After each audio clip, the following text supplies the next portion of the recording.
My Hero Academia, all grown up. Chapter 30. Kirishima held out the bag of chips in his hand to Bakugou. I feel like we should have invited Uraraka. No. Bakugou dug his hand into the bag, never taking his eyes off the building down the street. She has shit to do today. Kirishima shoveled a handful of chips into his mouth despite it being his turn to speak. Oh yeah? Like what? Bakugou dusted the crumbs off his fingers as he leaned into the park bench they were sitting on. None of your fucking business. I'm not being nosy. Kirishima shrugged and rested his elbow on the armrest of the bench. I'm just making conversation. He set the nearly empty bag down between them. Bakugou scoffed with a note of annoyance. We're working. Kirishima rolled his head over the back of the bench and groaned. That doesn't mean we can't talk. Bakugou had assumed early on that Kirishima would inevitably grow bored during their stakeout and begin pestering him, but it was a risk he had to take in order to get the job done. Pay attention, dipshit. I am. Kirishima sat up and turned his gaze toward the building down the street that they were watching.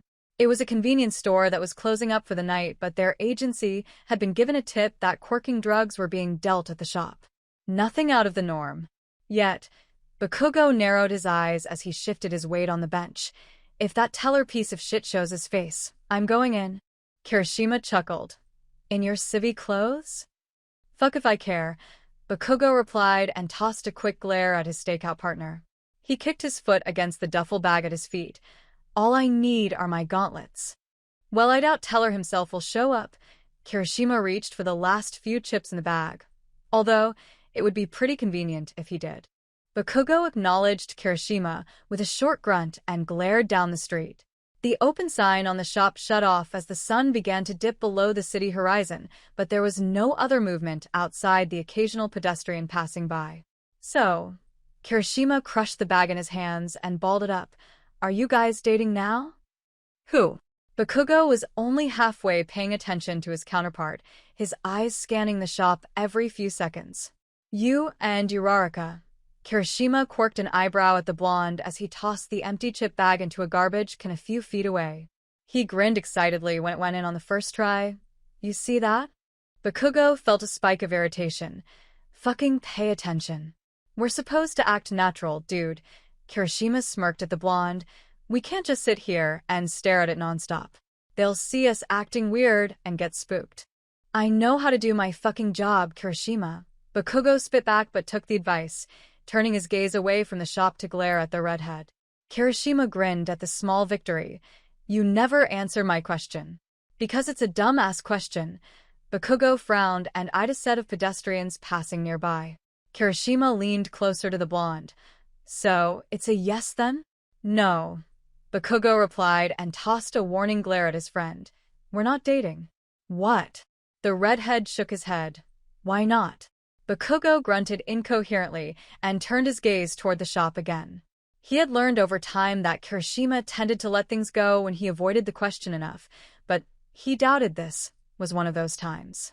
Dude, Kirishima's tone became nagging. You haven't sealed the deal? Shut the fuck up. Bakugou spoke slowly and cast a sideways glower. Kirishima rubbed his chin and angled his body toward the blonde. So you guys are just hooking up? That irked Bakugou to his core. What the hell did I just say? Leave it alone. Hey man, Kirishima held up his hands defensively. I'm just out here trying to be the best buddy I can be. He dropped his hands and gave the blonde a knowing look. I just want you to be happy, dude. I'm fucking fine. Bakugou snapped back and leaned back rigidly on the park bench. Fuck this thing. My ass is killing me. Same here. Kirishima adjusted himself, but didn't let the blonde distract from the topic. So are you going to see her tonight? Bakugou was deeply annoyed with Kirishima's line of questioning. Of course not. He gave the redhead a pointed look. I'm on stakeout duty. It's a shame Uraraka couldn't join us. Kirishima chuckled lightly. She makes for great company. You said she was busy tonight, right? The blonde didn't reply, trying to find a distraction from the irritating conversation topic. Part of him wished that the bubbly brunette had joined them too, but he was glad she couldn't. He could only imagine Kirishima's line of questioning if he had the two of them to himself. Kirishima quickly picked up on the fact that Bakugou was growing less willing to talk about the girl, so he switched topics. Think the night shift will come take over if this goes too late? I'm staying, Bakugou replied quickly, making up his mind on the spot. He wanted to catch Viper bad enough that he was willing to pull as many all-nighters as it took. Kirishima shrugged. Fair enough. Are you hungry at all? You just ate an entire bag of chips. Bakugou bit back and let his eyes scan the shop in the distance again. I'm talking about dinner. Kirishima felt his stomach growl. That was just an appetizer.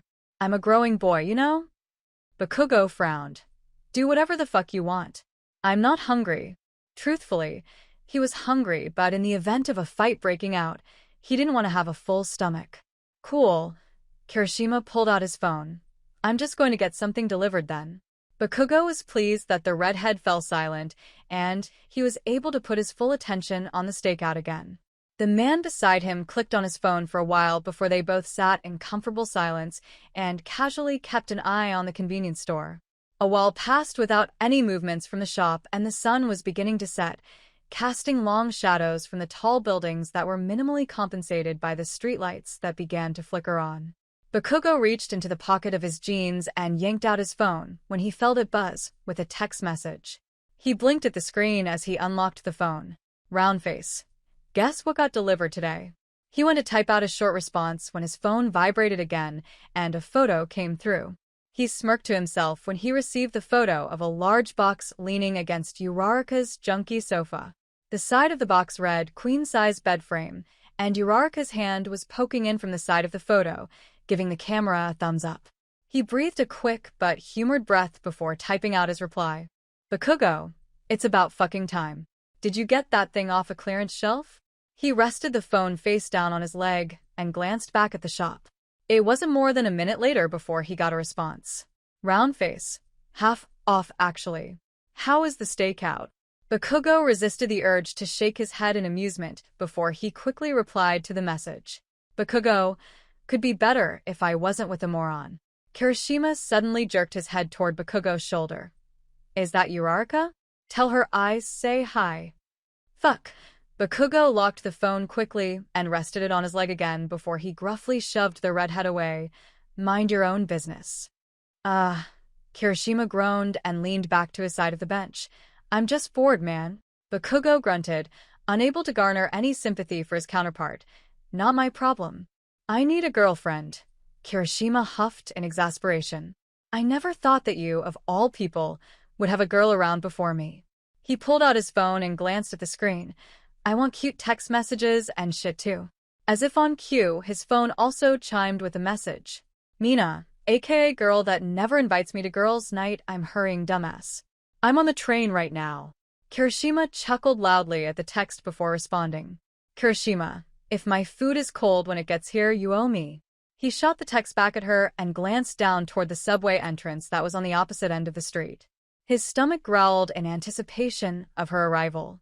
Bakugou felt his phone vibrate again, but he ignored it, opting to shove the phone back into the pocket of his jeans. He didn't want to give the redhead the satisfaction of being right about his messaging. Listen, Kirishima sighed. If you don't want to talk about Uraraka, then that's fine, but dash. I don't want to talk about her. Bakugou cut in, not bothering to look at the redhead beside him. But Kirishima pressed on with a prodding tone. I'm happy for you, man. Whether you guys are dating or not. Bakugou felt his skin crawl. Stop being such a fucking weirdo. Hey! A voice called from down the street, and both men looked over to see Mina waving, a plastic bag hanging from her other hand. You owe me one, Kiri. Hell yeah. Kirishima stood up excitedly and waved back. Hell no. Bakugou shook his head hard once he realized what Kirishima had done. You fucking idiot. Uraraka frowned at her phone. The red signal slightly annoyed her, but she let it go. Perhaps something had happened during the stakeout, and he forgot to reply. Regardless, she had a project to do. Come here, you. She grabbed the box leaning against her couch and took away its gravity, making it easy for her to get it through her bedroom door. Once it was inside, she set it down and began pulling the box apart and taking out the pieces.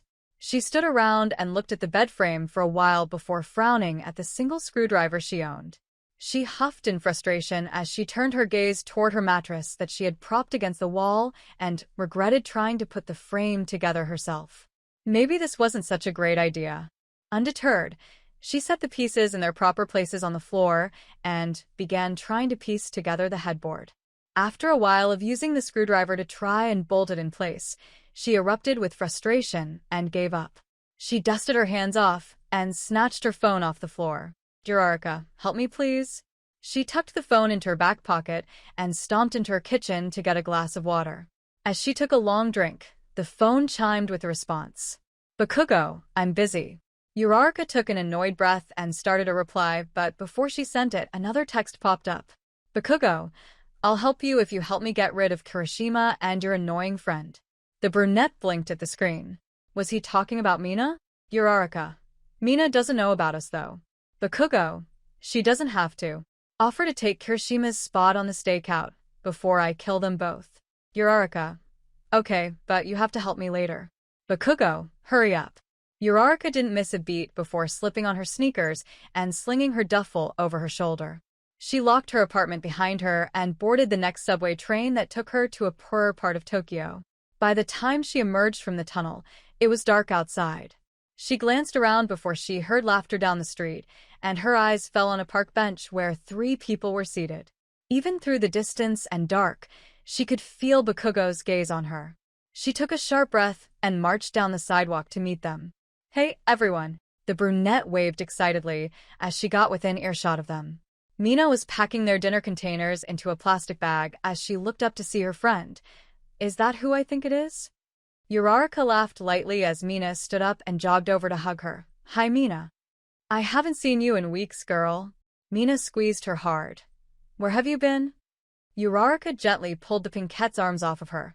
"I've been working a lot. I'm sorry we haven't hung out in a while." She glanced at the 2 men and found Kirishima giving her a knowing smile. "I miss you." Mina's tone switched to whining. "Can we please hang out this weekend?" Uraraka giggled softly. "Yeah, of course. What are you doing here?" Kirishima asked, cutting into the conversation with a smirk. Uraraka shrugged as she saw Bakugou elbow the redhead hard. "I finished up my errands early, and I just thought that I'd come see how things were going out here." "Nothing has happened yet." Kirishima shrugged and ribbed Bakugou back. "I could use a break, though. Want to cut in?" Uraraka gave him a passive look. "Sure. And leave her alone with this guy?" Mina gestured to the blonde on the other end of the bench. "I don't think so." She looped her arm through Uraraka's and grinned at the brunette. "I'm going to steal her for a little while." Uraraka laughed with a note of forcefulness. "I'd love that a lot, but I was actually thinking I could help out on the stakeout instead." "I've never done one." "You'd rather sit on a bench in the dark?" Mina asked with raised eyebrows. "With Bakugou? What the fuck is that supposed to mean?" The blonde suddenly cut in with a glare. Mina shrugged her shoulders haughtily. "I meant it how I said it." Kirishima stood up suddenly. "Well, if you want to take my spot, you can." He leaned down to scoop up his duffel bag. "I have to warn you, though, stakeouts are insanely boring." "It doesn't matter to me." Uraraka smiled and let Kirishima step around her. "I think it could be fun." She glanced at Bakugou. The blonde scoffed and turned his gaze toward the shop. "Whatever. You say that now," Mina chimed in again. "But once you've been sitting around for an hour with this one," she motioned to the blonde, "I'm sure you'll be calling Kirishima and begging him to come back." Kirishima moved to stand beside the Pinkette. "I'm not going to say no to leaving early." He glanced at the woman beside him. "Want to go grab a drink?" Mina frowned slightly as she watched the brunette plop down on the bench beside Bakugou. "Yeah, okay." She stepped toward her friend and leaned down to give Uraraka a hug. "Have fun, okay?" Uraraka gently hugged back and nodded against the Pinkette's shoulder. "You too." "I'll text you." Mina stood up straight again and nodded at Kirishima. "Let's go." Uraraka waved at them as they turned toward the subway tunnel and sighed quietly when they began walking away. "Were you waiting long?" "Tisich." Bakugou scoffed and crossed his arms, choosing not to answer until he was sure that the redhead and the Pinkette were out of earshot. "Another minute, and I would have murdered them." "They're not that bad." Uraraka chuckled at his response. "They're cute." The blonde jerked his head toward her. "Cute?" "Yeah." Uraraka shrugged as she settled into her new seat. "They're adorable." "They're fucking annoying." Bakugou grunted and let a scowl fall onto his features as he glanced beyond the brunette to see the pair disappear into the subway tunnel. Uraraka laughed aloud. Obviously. She turned a gentle gaze on the man beside her. For how much grief they give us, they should take some of their own advice. The blonde met her eyes and frowned in response, an air of questioning to it. He didn't need to say anything for Uraraka to understand his expression.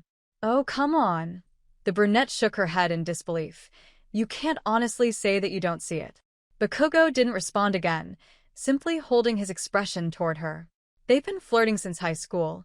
Uraraka giggled at him and swiped a lock of hair behind her ear. I keep thinking that one day they'll finally take the leap, but the more time that passes. She turned around to look at the empty subway tunnel again. I don't know. Maybe they really are just friends. The blonde decided to avoid the topic. We're watching the shop down the road. Which one? Uraraka followed his gaze as he turned to look. The one with the awning?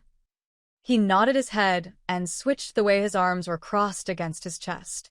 He took a quick side glance at the woman beside him, silently appreciating her legs and leggings. Has anything happened?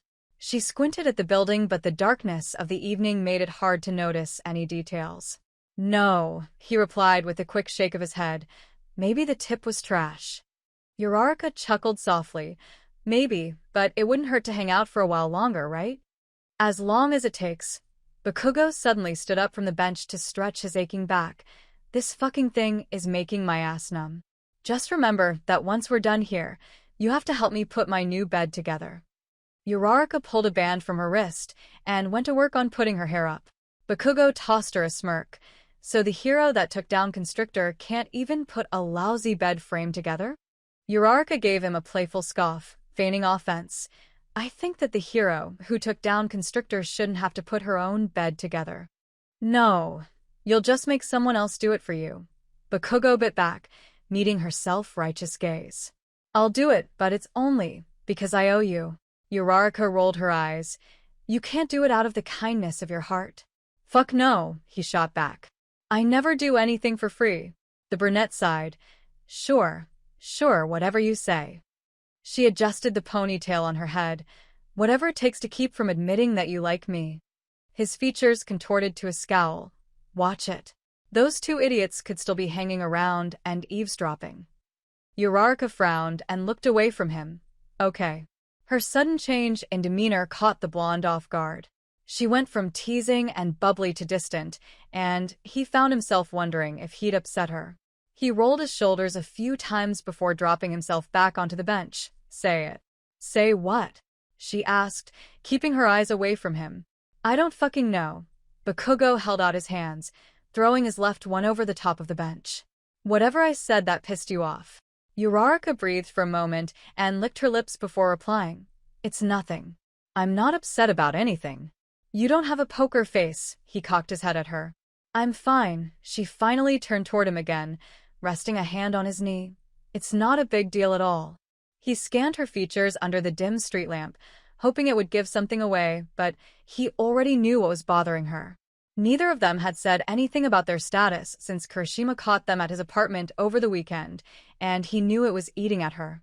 Truthfully, it was eating at him too, but he didn't know how to approach the topic. He'd thought extensively about their situation since the first time they'd slept together nearly 2 weeks ago, but found himself in no better position now than he was then. He felt like he had been dumped in the middle of the ocean without a life vest. He didn't know the first thing about processing his new feelings or how to behave around her in public. Agreeing to keep their relationship a secret was the wise choice, and he knew that she felt the same way about it. At work, they acted normal, but there was a newfound coordination between them. They did their usual patrols in the mornings and then met up to work on the Viper case in the afternoons. By the evening, they would both end up at his place, where they would continue to discuss work until it moved toward the bedroom. In private, they were great. For the first time in his life, the blonde was excited to get off work every day so he could have her to himself. In public, they kept a professional distance, and it worked for them. Their private life was still too fresh and fragile to put into any kind of spotlight, and he wasn't blind to the fact that it would severely affect her media presence. The public was well aware that she had ended her years-long relationship with Deku, so if their secret was revealed, She would lose the publicity for her heroism, and it would recenter on her private relationships. However, it was clear that they were getting to a point that they needed to discuss it, and the blonde didn't have a clue on how to begin the process. He had felt a shift in their chemistry since the weekend, and it only made him nervous. As he looked at her in that moment, part of him wanted nothing more than to kiss the pout off her lips, but a louder part of him advised against it. Yet, she still looked disappointed when he didn't do it. "We can talk about it later." Bakugou finally spoke and turned his gaze back to the shop. "We can't risk anyone finding out." Uraraka licked her lips and cleared her throat awkwardly, trying to wipe a light blush from her cheeks. He had stared at her for a long moment, and she'd almost thought he was going to kiss her. "Talk about it," she echoed quietly as she tried to clear her mind. "You know what I mean," Bakugou replied in a low tone without looking back at her. She hadn't needed the clarification, but she was still glad for it. "We don't have to rush anything." "I didn't mean it like that." He glanced sideways at her, a teasing glint in his eyes. "I'm bad at this shit, round face. You should have known that before you jumped into bed with me. So now you're not worried about eavesdroppers?" Uraraka sputtered with a giggle. Bakugou shrugged nonchalantly. "Doesn't matter now." He pointed down the road. "Check it out."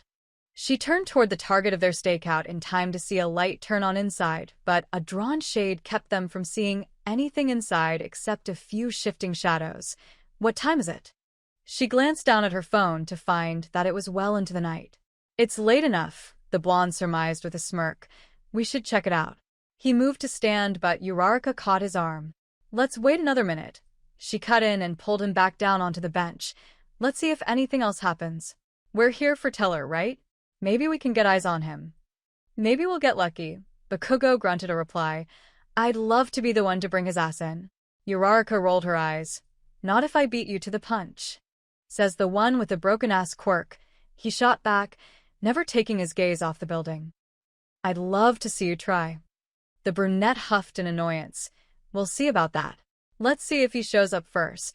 The pair fell into a comfortable silence as they watched the shop for well over an hour. There was plenty of movement inside, but they couldn't make out what exactly was going on. Bakugou grew more impatient by the second, but Uraraka held him firm, insisting that they needed more information before going in guns blazing. She gently reminded him that they had learned that lesson together already with the Kihin incident. Just when the blonde couldn't take his curiosity any longer, the lights shut off in the building and a small group of people stepped out the door. Both heroes squinted hard, hoping to catch a glimpse of the villain they were looking for, but didn't find the familiar face. "Fuck," Bakugou grouched as he watched two women and a young man disperse outside the shop and head in separate directions. One of the women turned in their direction and began meandering her way down the street. "Act natural," Uraraka whispered and averted her gaze, turning to face the man beside her. "Put your arm around me." "Why the fuck dash?" Bakugou began, giving her an annoyed look, but she cut him off. "Just do it," she replied with a short and hushed tone as she slid her butt across the bench until her hip was against his. Reluctantly, the blonde tossed an arm over the park bench and rested it across her shoulders, pulling her against his side. As the woman came closer, he realized that Uraraka was hurriedly throwing together a front. "My parents are coming to town at the end of the month," Uraraka began in a sing-song tone of voice. "I was thinking that we could all go to dinner." The blonde suddenly felt himself be put on the spot, and he scrambled for a response. "Will I have to kiss your dad's ass?" The brunette gave him a brief frown before forcing a light giggle. "Well, you are dating his daughter, so I'm sure he would appreciate a little of that. Especially since he's meeting you for the first time." Bakugou glanced down at her as she rested her head against his shoulder, a twinge of curiosity in his eyes. "Are they coming for real?" "I told you last week." Uraraka flashed him a smile. "Don't you remember?" The blonde felt himself grow confused, unsure if she was still putting on a show. "Sure, I remember." He searched his brain for any conversation they'd had about her parents, and he felt a familiar image of her standing in his kitchen, one of his shirts sagging down to her mid-thighs, come to mind. "I was thinking," she circled an arm around his waist as she leaned into him more. "Maybe you could cook for them, you know? The yakisoba you made the other night was delicious. My mom would love it." A gentle smile graced her face and made him feel like he was the only person in the world to her. Now the blonde was supremely confused as he recalled the meal he had cooked for her on Friday night. At your apartment? He scoffed at her. You don't have anything to fucking cook with. He glanced up at the woman as she began to walk past them, her eyes meeting his for a brief second. He didn't recognize her as a known villain, but he took mental notes of her features in the brief moment he looked at her. I'm going to get some this week. Uraraka rolled her head so she could look up at him. And since you're already going to help me put my new bed together, maybe you can help me with a new table too. The blonde cocked his head at the girl beside him once the woman had passed. Sure. He muttered the word and tore his gaze away to look at their suspect's back. Whatever. I'm sure they're going to love you. Uraraka followed his gaze to stare at the woman too. They better. Bakugou replied, only halfway paying attention to their conversation now. Uraraka never replied as the woman continued to walk away. A few moments later, she disappeared into the subway tunnel. The pair waited for a little while longer in silence, making sure that she was truly gone before Bakugou released Uraraka and stood up. Let's go check it out. Yup. Uraraka stood up and threw her duffel over her shoulder. Hopefully, they were the only ones. Doesn't really matter to me. Bakugou grunted and turned toward the shop. Once Uraraka was in step beside him, he turned. Are you parents really coming to town? In 2 weeks, she shrugged in response. Don't worry. You don't have to meet them. I was just pretending. Bakugou wasn't sure what to make of the emotion he felt in his chest at her response. Was he disappointed or relieved? He didn't take much time to dwell on it as they wandered closer to the shop. He'd have plenty of time to think about it once their mission was done. So that's it for today. If you liked the video, leave a like, subscribe, and activate the notification bell. And if you want to contribute to the entire story being illustrated, just read the information in the description below.